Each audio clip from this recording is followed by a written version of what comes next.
Welcome to the Art Elevator podcast, where we explore fascinating stories behind the scenes in the art world. This episode is brought to you by Artifactual History and Larissa Wild Fine Art. To stay inspired and informed, you can join our email list by clicking on the link in the show notes or by going to larissawild.com and signing up for our podcast list. Recording this Winter Solstice of 2024. And for those of you who are watching on the YouTube channel rather than listening, you'll be able to see that I'm sitting in a sunbeam, which feels really wonderful and welcome. And I wanted to take a few moments to share some thoughts I've been sitting with about creativity and return to our creativity ongoing series of episodes that we've been airing this year.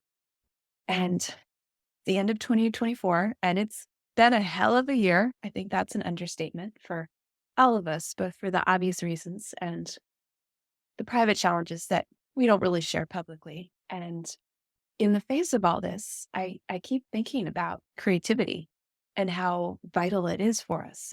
It's not an accessory. It's not something that is extraneous or something we'll get to when we're retired or when we have the time or when our work is done. It's actually how we create the light we need for our daily lives. And thinking of light today on the solstice. And so often it feels just completely overwhelming and fearful to think about the future. And, like all of us, I have apprehension about the future too. But what really grounds me and makes me feel excited is thinking of all the things I want to create and increasingly not feeling invested in whether those things are good or not. I'm learning slowly as a perfectionist in progress towards not being one to really value how the act of creating opens a doorway in my imagination where it takes me to the next thing I want to create. And if I hadn't done the first thing, which I may not actually like, it might just be I needed to do that to get to the next thing. But in doing that first creation, then that leads my imagination to a new place, a new inner growth where then suddenly I have the idea for where I want to take that and what I want to do next. And as we've spoken about before, the act of creating shapes us, it transforms us, and that's independent of whatever it is we are creating. And so I really think, at least for me, going into the future, that's what excites me and gives me a sense of really, really deep satisfaction to consider all the ways I want to be creating and what I want to be creating. And the other thing is I reflect on this year,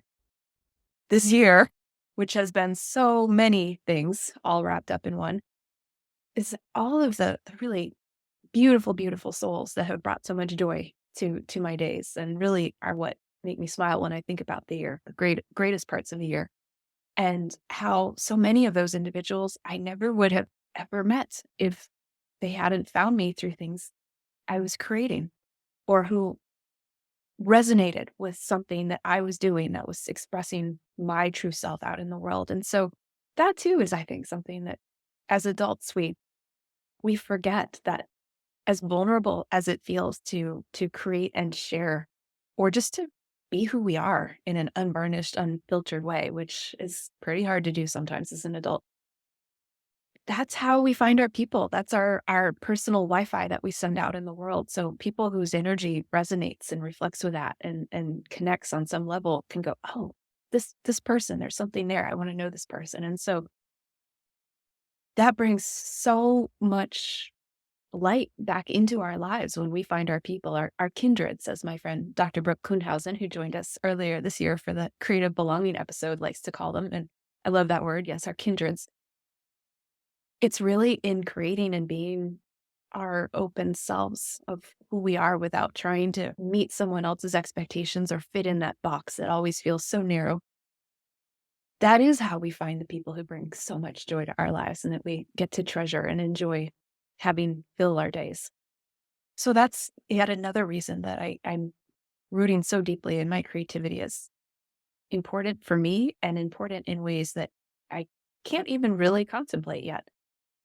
And I think of the book I loved as a child, the Harold and the Purple Crayon book, which many of you may be familiar with from your childhood, and how now I'm really reflecting again on we actually hold far more power and agency to shape and create the world we live in through our own creative identity and creative action than we consider, particularly as adults. All these things come raining down on us that we have to be in reactive mode and deal with and think about, well, what am I going to do in response to this? It's always responding and reacting rather than initiating and creating. And so I'm reframing the verbs, at least for me.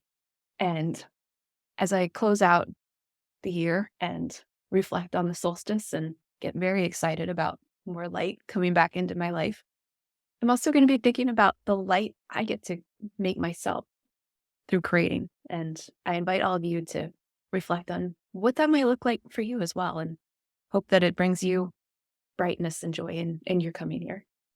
This episode of the Art Elevator podcast was brought to you by Artifactual History and Larissa Wild Fine Art. To stay inspired and informed, join our email list today.